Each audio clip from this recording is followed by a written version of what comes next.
Hello, and welcome to our presentation on light pollution. I am Terry Mahoney-Ogden, a board member of Lake Country Clean Water. We welcomed many Zoom participants and in-person attendees at our March 4th presentation. We're re-recording this presentation as it was filled with so much excellent information. This session again is brought to you by Lake Country Clean Water. Our organization is dedicated to promoting the conservation of Lake Country's clean lakes, rivers, streams, and groundwater. We promote communication and try to be a sounding board for special districts, association, municipalities, conservation groups, and community members. Offering quarterly educational meetings, such as today's meeting on light pollution, is one of the outreach events we offer, along with lake leading, networking events, our annual Clean Water Festival, our fall Healthy Lakes Conference, and our last educational meeting on the rising level of chloride in lakes, as well as today's meeting on light pollution, can be found on our website for your future reference and for you to share with constituents, your local municipality, and other community members. If you're not a member of Lake Country Clean Water, membership is free. There'll be places on this presentation here for you to provide your email so you can keep informed. We operate as a 501c3 and run fully on donations. We are a working board that puts together events like today.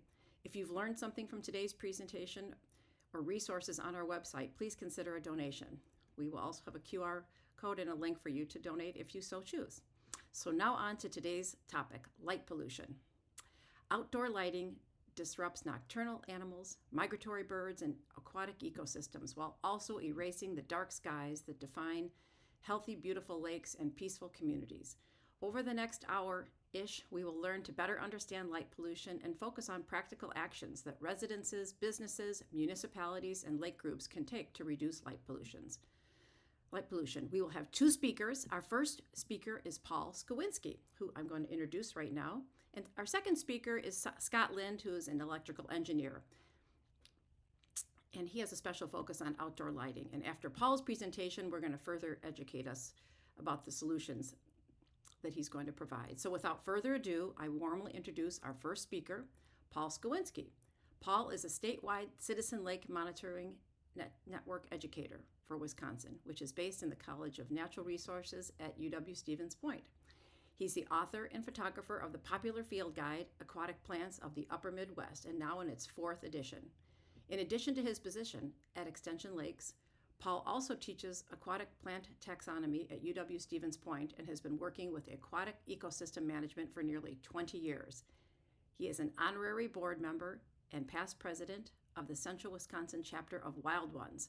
Paul holds a BS in soil science and waste management and a Master of Science in watershed management. So wow, take it away, Paul.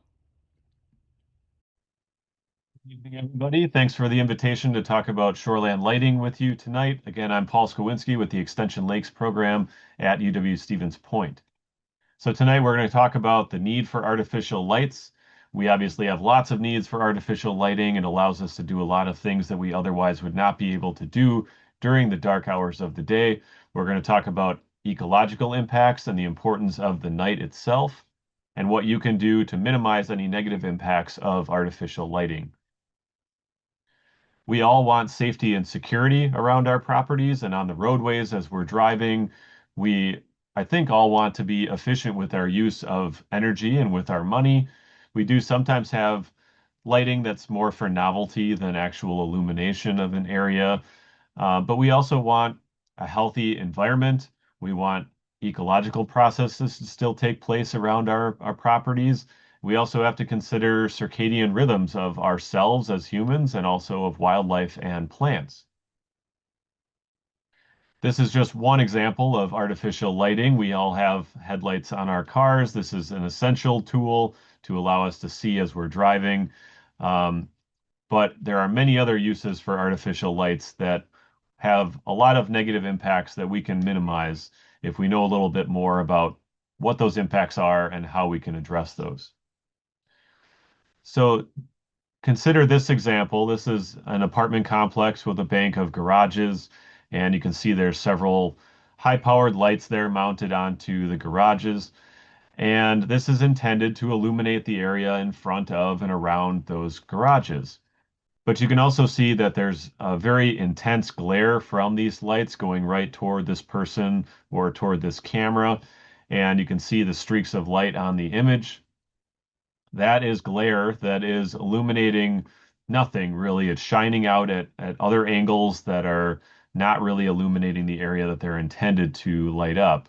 And when something is hitting your eyes or hitting a camera lens with that intense direct light, it causes your eyes or causes a camera to decrease the sensitivity to other parts of that field of view and darken them and create lots of shadows in response to this harsh light that is coming straight at you. So if you were to block the glare from those direct lights with something like your hand, in this example, you can see that the whole scene becomes more evenly lit. You can also see that some of the areas with shadows prior are now illuminated a little bit, so you can more better see other objects that were in those shadows. You can see that there's a fence back there, there's other vehicles and homes and trees, and there's a person standing right there next to the garages. So more light is not necessarily better, but efficiently using that light is better.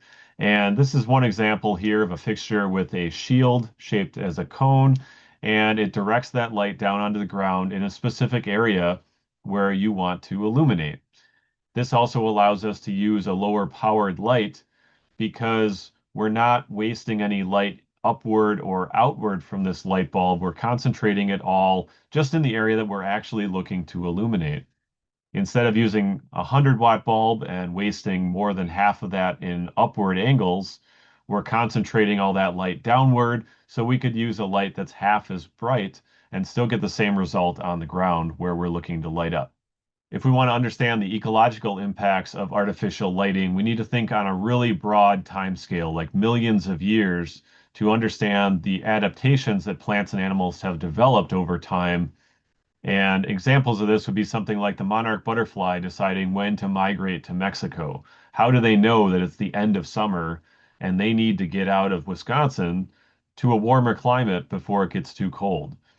How does a plant species know when to flower? Why does it flower at the same time every year?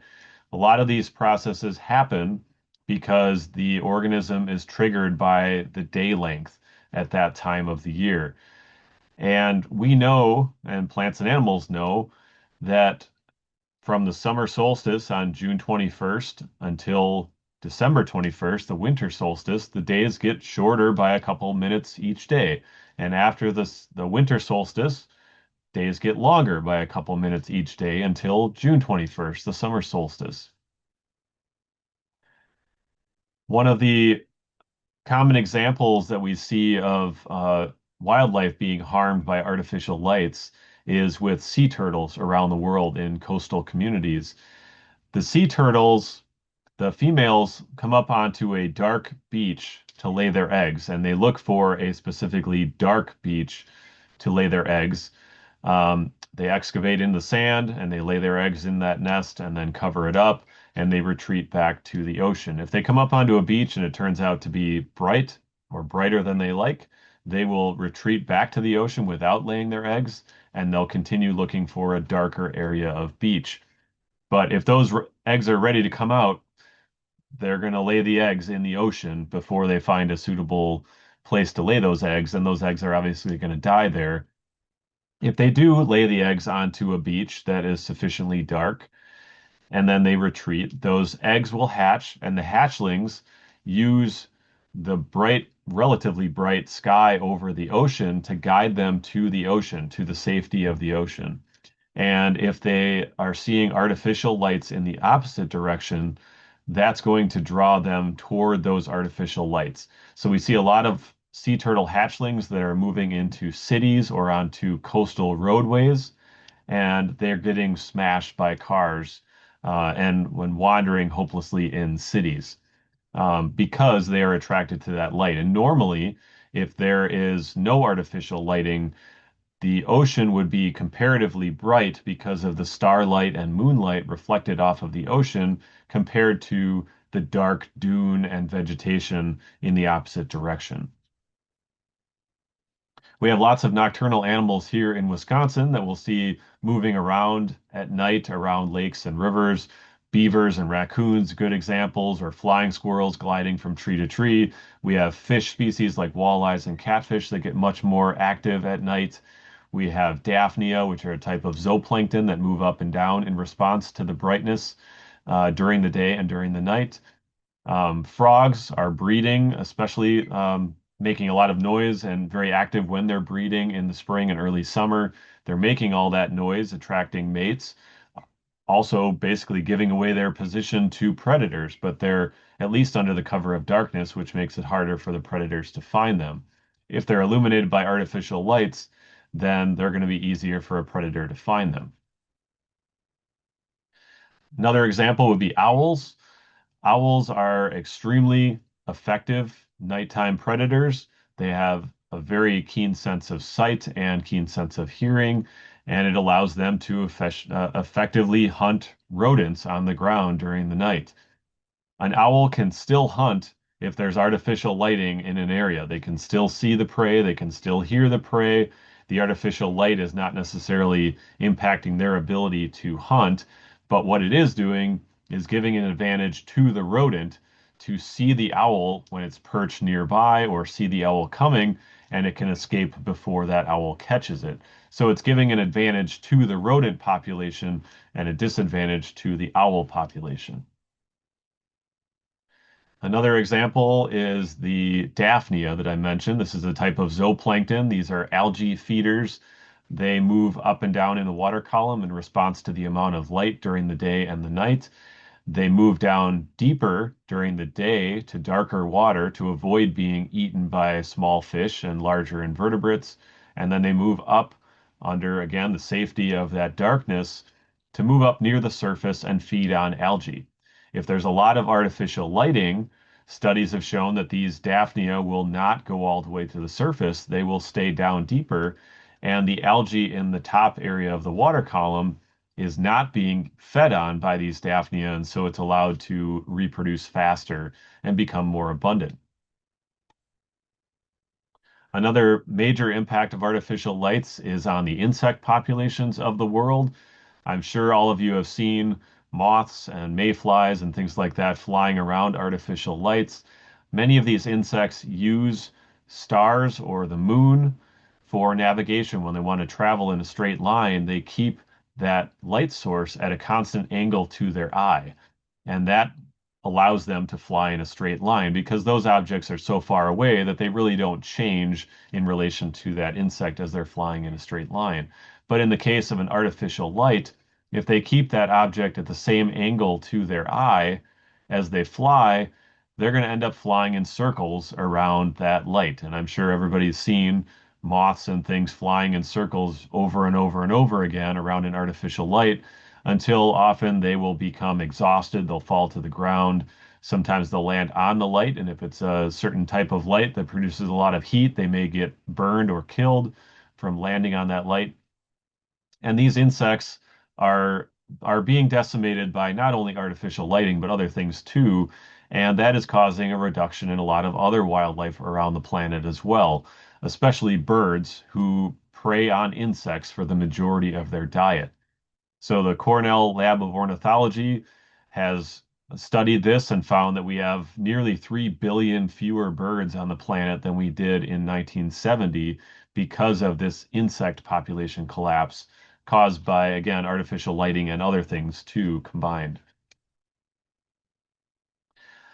These are images of light pollution across the United States from the 1950s to the present time. And you can see how quickly the light pollution has spread across the country, and especially in the eastern half of the US has gotten very intense. Most of this is wasted light. It is light that's shining upward and outward that isn't really accomplishing the task of illuminating these areas that we are trying to illuminate, but rather producing a lot of light that is simply wasted in an upward angle.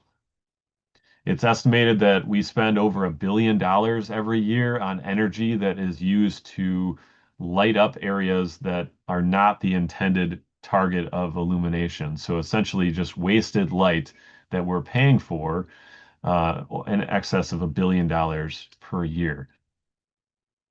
This is a shot of the light pollution around the Milwaukee area and the Lake Country area.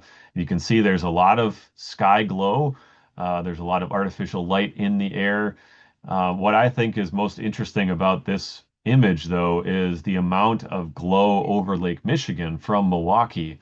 And you would have to go many, many miles out onto the lake where there's no other lights to get away from that sky glow and away from that glare of the artificial lights and be able to see the night sky. My last slide here just shows different styles of lighting fixtures. And you can see on the left, you've got a light that is not shielded at all. It's shining in all directions. Most of that light is wasted. It's not illuminating the area underneath the bulb, which is what the intended target of illumination is. So 2/3 or 3/4 of that light is probably just traveling upward or outward in directions where it's not really doing anything that it's intended to do. And with the intense glare of that bulb on anybody nearby, it actually decreases the ability of their eyes to see the area around that bulb because of that intense direct light from that fixture. The next one over to the right is better, but still not very good. It has a little bit of a cap on the top. It prevents some of the uplight from that fixture, but still allows for a lot of wasted light in other directions.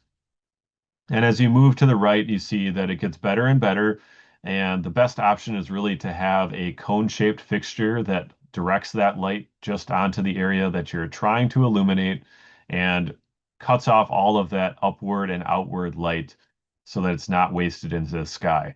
That is saving money, it's saving energy, it's producing a more efficient lighting of that area underneath, better safety, better security, better visibility, and also more visibility of the night sky and less ecological impact. The best option is to have that fully shielded lamp, but also have it on a timer or a motion sensor so that it's doing its best, it's being very efficient, and also very effective when it's on, but it's also off when it's not needed, and it's saving money and saving energy during those times. So that concludes my presentation. I'm going to turn it back over to Scott to continue talking about this topic. Thank you.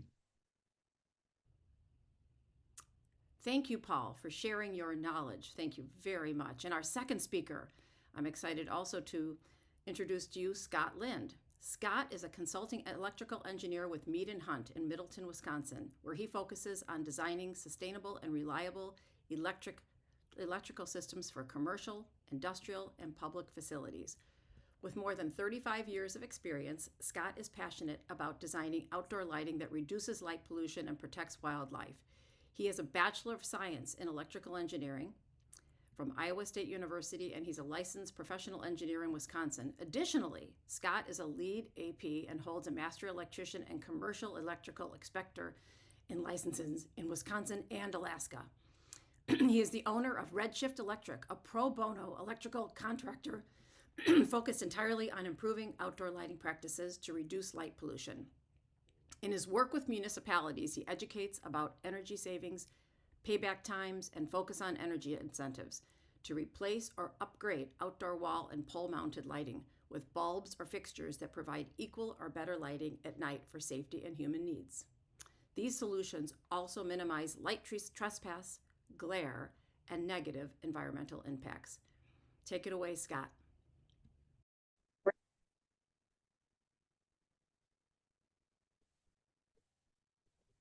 Thank you, Terry, for the introduction. Here's a startling fact. A child that's born today that can see 250 stars will only be able to see 100 of those stars when they turn 18. And that's because worldwide, light pollution is increasing by nearly 10% every year. And we've seen even faster jumps in my part of Wisconsin. So Paul's already talked about the environmental impacts on other species. And I want to share with you some background information about the causes of light pollution and new products and financial incentives that allow us to reverse that trend.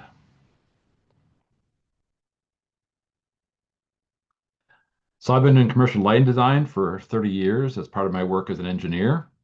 And it wasn't until I read this research paper that the local light pollution increases we've seen in Vernon County made sense to me. It's a study that really demonstrates how previous assumptions about the impacts of changing from high pressure sodium lights to LED have vastly underestimated the impact of the change of light source color spectrum.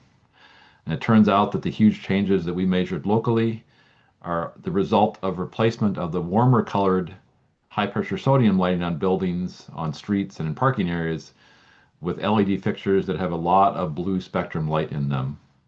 Correlated color temperatures between 3000 Kelvin and 5000 Kelvin, which we'll talk about in a bit. So the study in Chelan County, Washington, the sky glow there increased 60% after the county did a LED conversion of their street lighting projects, mostly 3000 Kelvin, with about 20% 4000 Kelvin. And they reduced the lumens, the amount of light coming out of those street light fixtures, by 50%. And the fixtures that they installed had zero uplight, so all the light was directed below 90 degrees.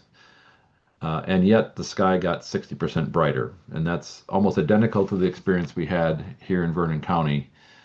But we have different ways of doing things. We have new products available to us now, and we'll talk about how we get there. So these 5 principles really are what we need to do, all of them, in order to have a meaningful impact. So obviously we need to shield fixtures. We need to direct that light downward. We need to change the color temperature of the LEDs we're using. We're going to talk about that a fair amount today. We need to use an appropriate amount of intensity. As an electrician and doing these retrofits that I've been doing, and as an engineer doing calculations on existing properties, the vast majority of outdoor lighting is much, much brighter than it needs to be for us to be able to see safely at night. And the standard that I measure that against is published by the Illuminating Engineering Society. That's a consensus-based group that all professional designers use the IES standards as the guidelines. If you're going to be tested on due diligence, by a client or even in the court of law, the IES standards are what you are judged against.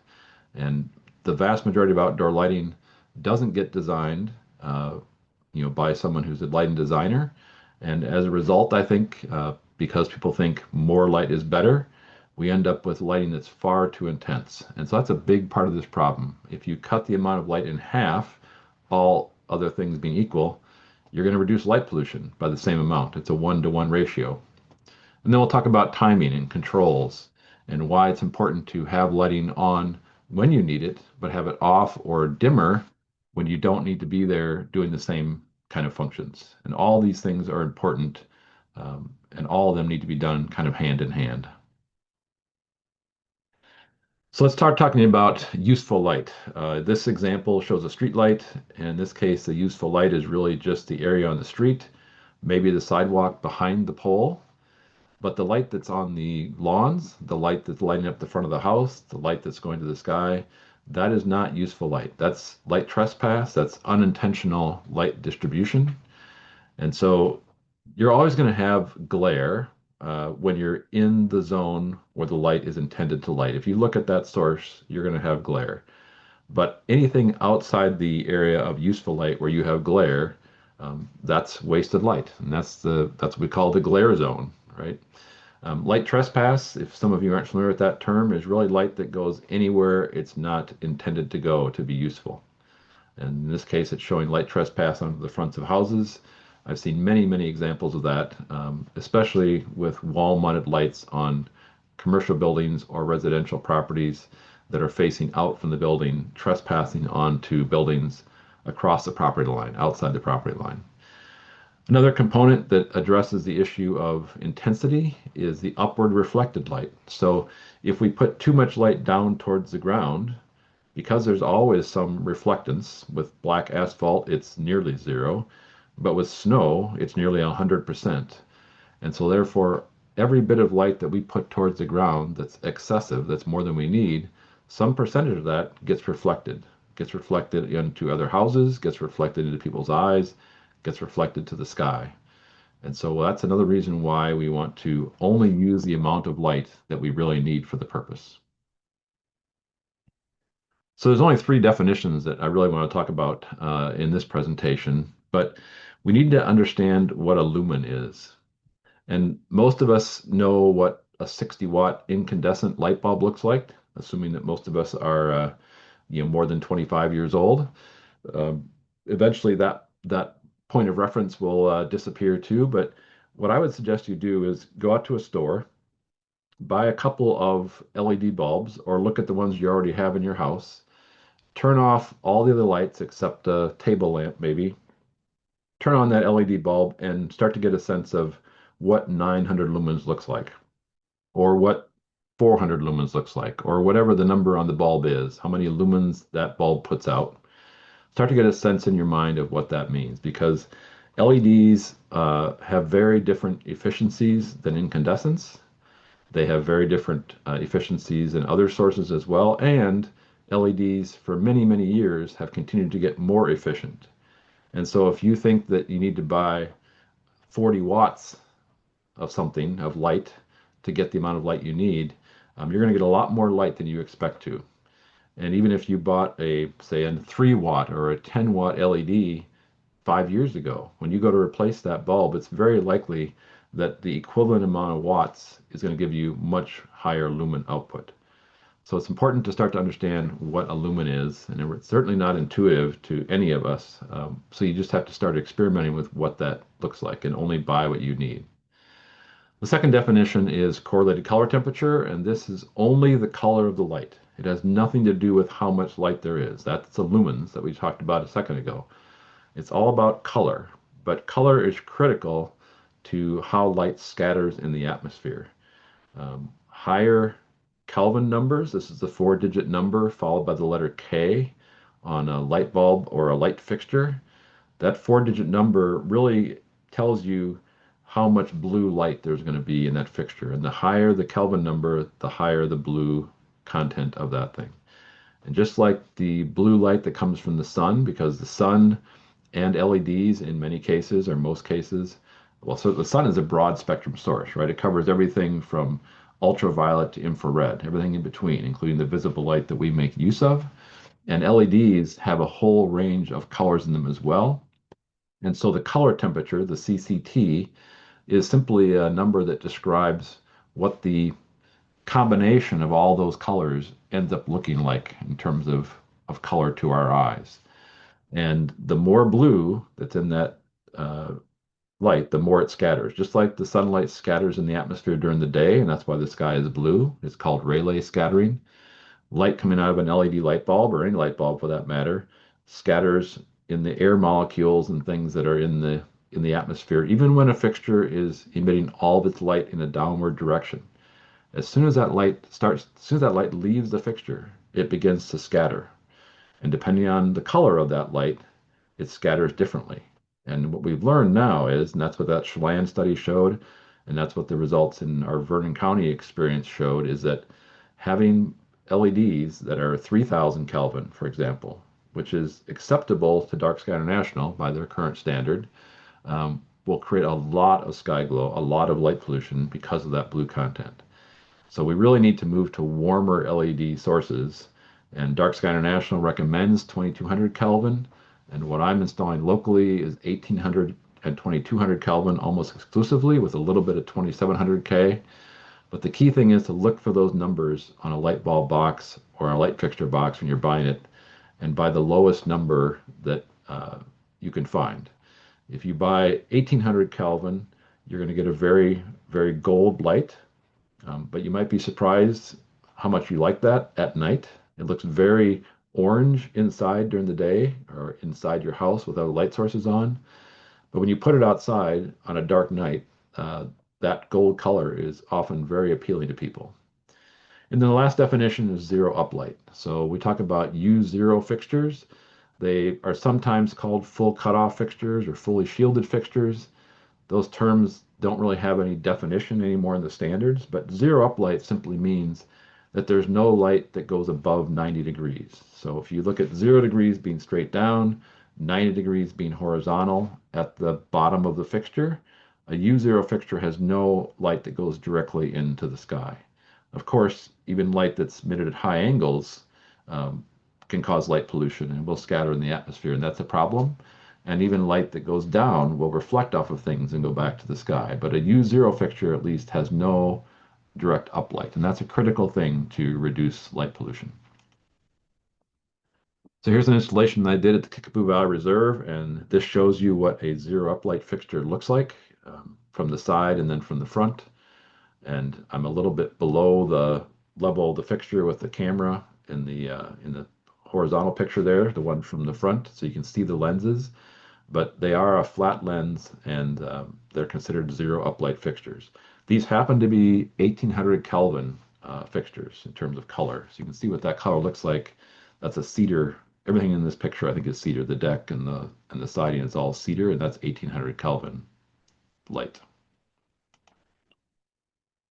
So one of the myths that seems to be very prevalent is that more light makes you safer. And the reality is that too much light and the glare it creates is actually less safe. And the key is to have the correct amount of contrast. And so in this illustration, you can see this guy at the gate down below, but he's also standing at the gate in the picture above. But because of that very high contrast and that glare from that fixture mounted on the wall, you can't see him. The camera couldn't see it because the camera lens, the camera functionality of the camera gets overwhelmed by that bright spot, and our eyes work exactly the same way. So the key is to provide the amount of light you need and not create this very high contrast between light and dark. And it's the same principle that you experience when you're driving your car at night. When you have headlights coming at you, you're blinded to everything else that's around you. You cannot see past that glare. It's the same exact principle. So at a broader scale, we talk about public lighting in particular. There are many different practices that have been implemented in different places. And in terms of public safety, it's really interesting to me that in France, as early as 2014, 19,000 different municipalities started switching off or dimming street lighting in the middle of the night. So, say from 11 p.m. or midnight until 5 in the morning. 14,000 of those, I believe the number was, actually turned the lights completely off. And the other 5,000 dimmed them substantially. And so they did an analysis, organization in France did an analysis just last year to see what's happened in those communities that has, since they turned them off or dimmed them, have they changed their mind? And it turns out that only 131 of those 19,000 communities have decided to go back to full lighting during the night. So that's less than 0.7%.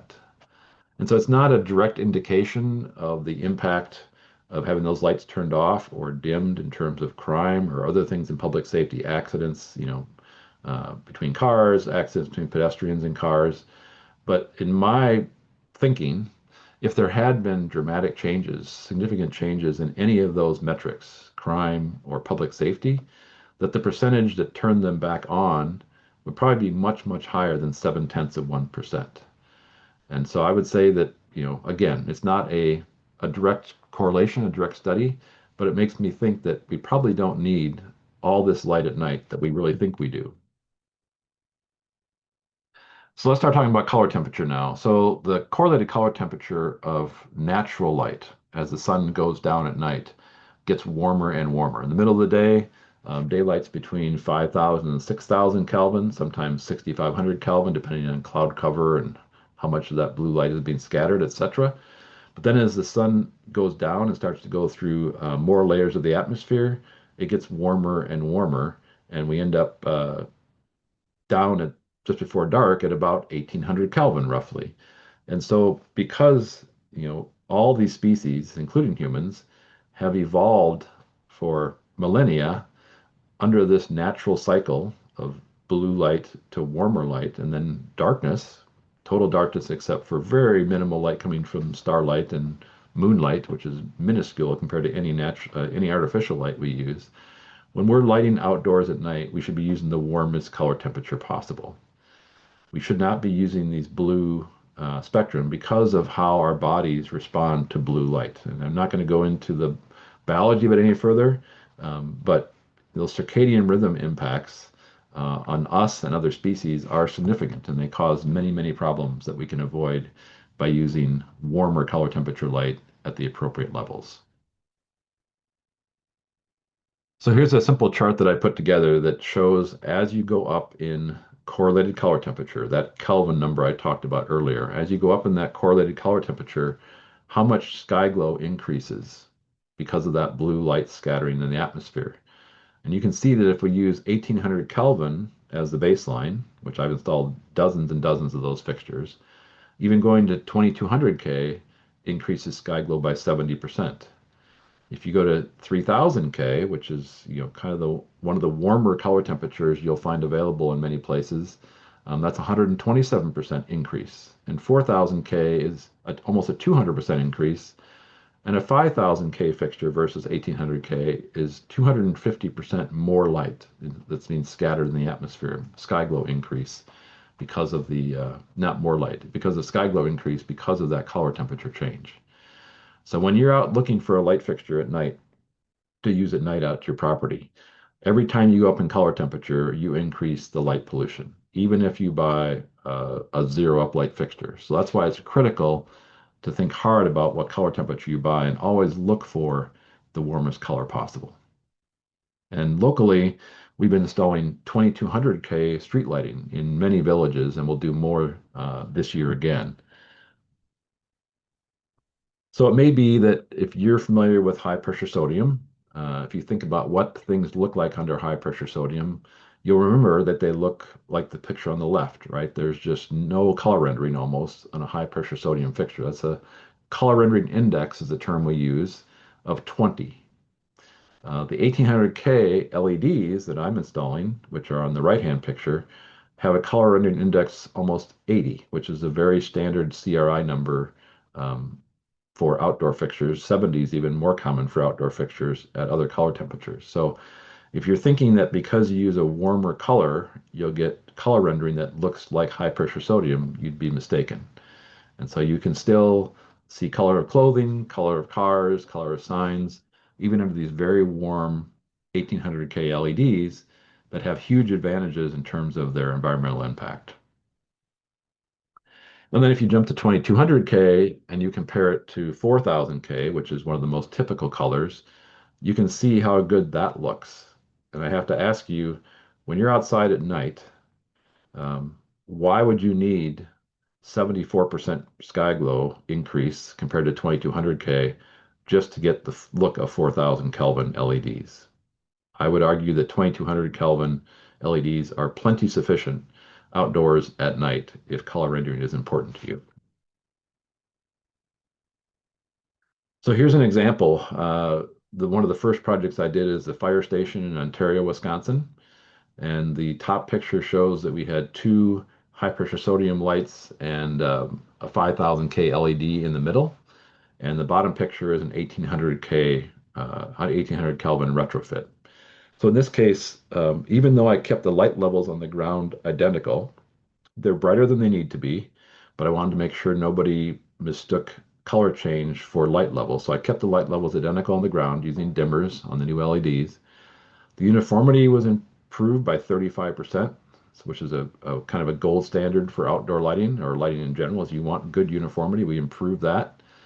The energy was reduced by 75% because of the fact that we aren't throwing that light to the sky. We aren't throwing that light away from the building onto other buildings across the way. It's going, generally speaking, going to the ground.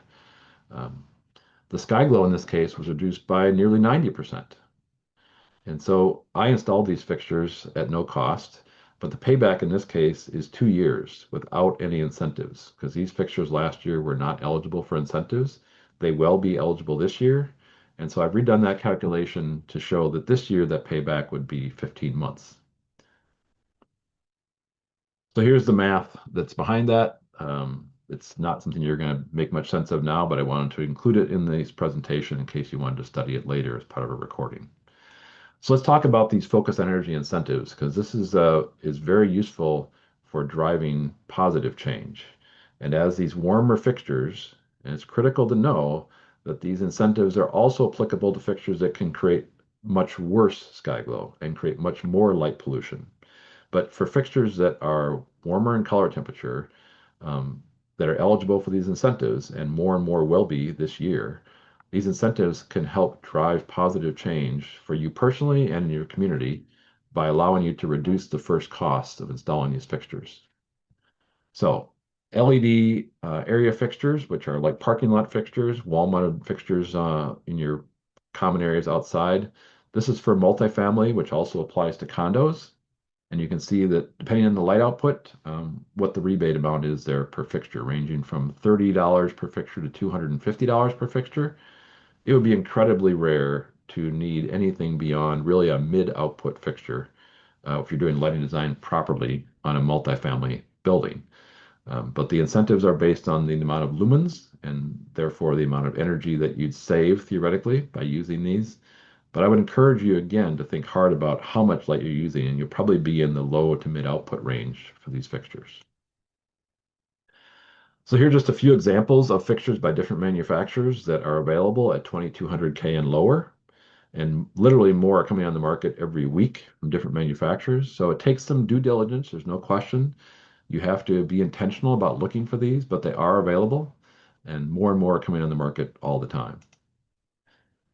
The other thing that Focus Energy incentivizes is controls, and advanced lighting control options can be supported with these incentives. And having these controls to limit the time the light is on also has big impacts on how much light pollution you're creating, because if the lights are only on when you need it, that means they're off when they're not. And all those extra hours, you aren't adding all that artificial light to the environment. There are similar incentives that are available for businesses and for schools and for municipal lighting, municipal buildings. The numbers are essentially, I think, identical, and they also apply for controls in that case. Here's some examples of types of controls from different manufacturers. The LEDVance control that's right there is a combination of a photocell and a motion sensor, and I can control that from a Bluetooth connection, and you can set dimming schedules, set light levels all remotely from a phone app. The GE wall box control shown there in the middle goes right in place of a light switch if you've got a light circuit you're controlling, and it's got what's called an astronomical time clock built into it, so it'll adjust schedules. You can adjust every day of the week if you want to, or you can set them all to be controlled at the same time of the day. But it has the ability in there to adjust for daylight savings time. It has the ability to adjust for the sunrise and sunset based on your latitude. It's all built in to that wall-mounted switch. It's very inexpensive, roughly $35, and has great control features built into it. So the last control that I'm showing here again is the photocell you put into a street light. And again, the LEDVance, the GE control, and the street light control, all to reduce the amount of light that you're wasting at night. So here are special incentives that are available for streetlights, and this is what we're using in several communities to drive positive change in roadway lighting, and especially in rural zip codes, which most of Wisconsin is covered by rural zip codes, and that list is available on the Focus on Energy website. But these 2200K fixtures are now available from at least 3 manufacturers, and actually now I know of a 4th manufacturer. And some of these are already available for incentives through DLC, and more will be this year. And you can use that program to drive really positive change when renovating streetlights. Instead of using 3000 Kelvin or 4000 Kelvin, and 4000 Kelvin is the most common one, using these 2200K streetlights will have large positive impacts and really kind of set the tone for your community.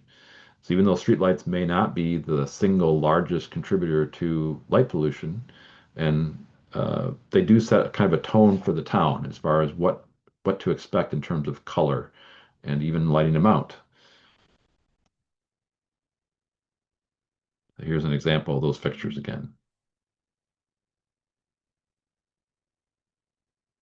So the summary of recommended practice, really we want to use color temperatures of 2200K or lower, and 1800K wherever possible. And quite honestly, I thought when I started installing 1800K fixtures that I would get pushback from people where I installed these. And the fixtures I've been installing um, are the wall-mounted fixtures and area lights I've been installing in multiple communities um, are adjustable from 1800K to 2700K with internal switches on them. And I told everybody I installed them for that I'm setting them at 1800K, and I've got dimmers in all these, and I dim them down to the minimum levels possible. But I said, if you think it's too dark, or if you don't like that gold color, call me and I'll come back, and at no cost to you, I will increase either one or both of those things. I have yet to have anybody ask me to do that.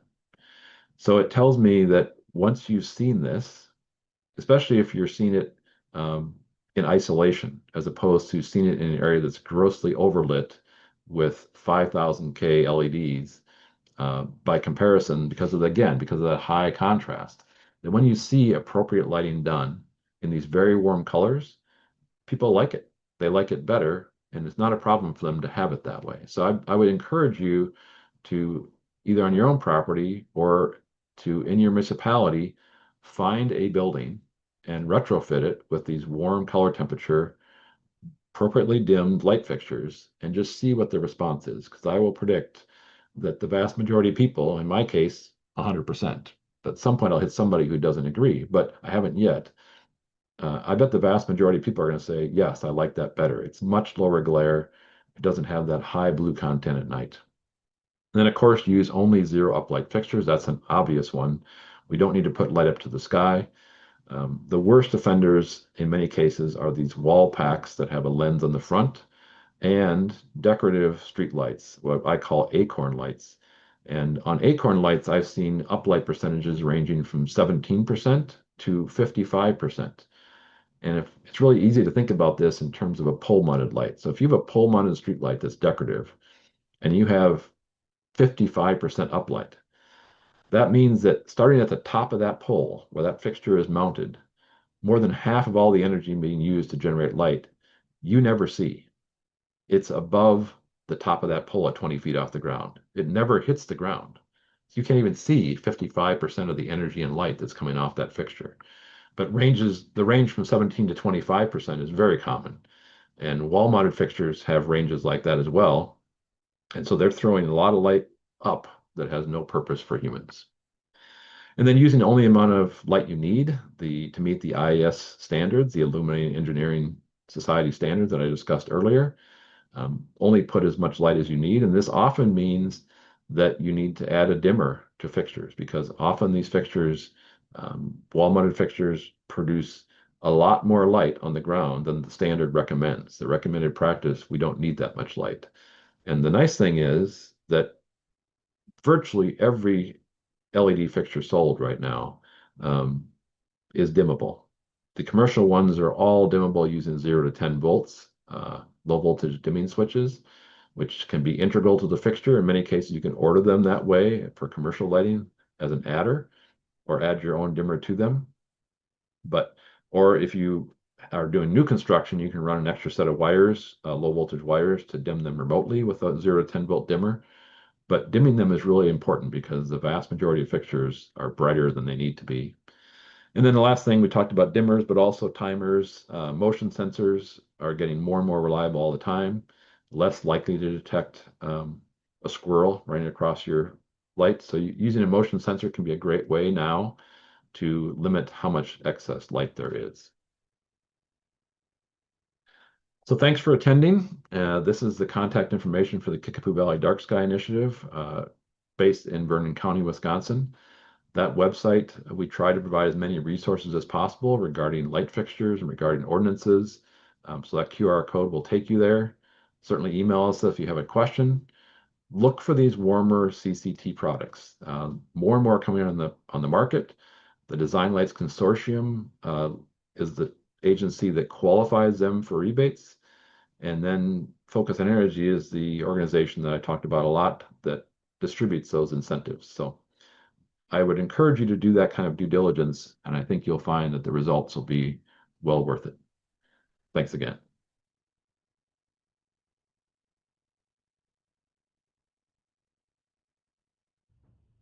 Thank you, Scott. I love your mantra on, that you sign off all your emails. Don't just talk, take action. That's perfect. Thank you for your pro bono work and passion for the dark skies and the practical steps we can take in our everyday life to light responsibly. So thank you again for your attendance in this educational seminar on light pollution. Our next events for your calendar, June 27th, 2026, Lake Country Clean Water Festival is held in conjunction with the Pewaukee Beach Kiwanis Party on Pewaukee's lakefront again, June 27th. That's our 15th annual family-friendly event dedicated to raising awareness about the importance of preserving Lake Country's beautiful waterways. We offer learn to ski sessions with the Pewaukee Lake Water Ski Club, pontoon boat rides, beachside yoga, Zumba, boot camp, paddleboarding. There's a children's tent with interactive hands-on displays about what lives in our lakes. And so bring out the family June 27th. Again, thank you for attending. And please, if you feel so inclined to help support our mission, we have a QR code here, and we look forward to engaging with you in the future. Thank you.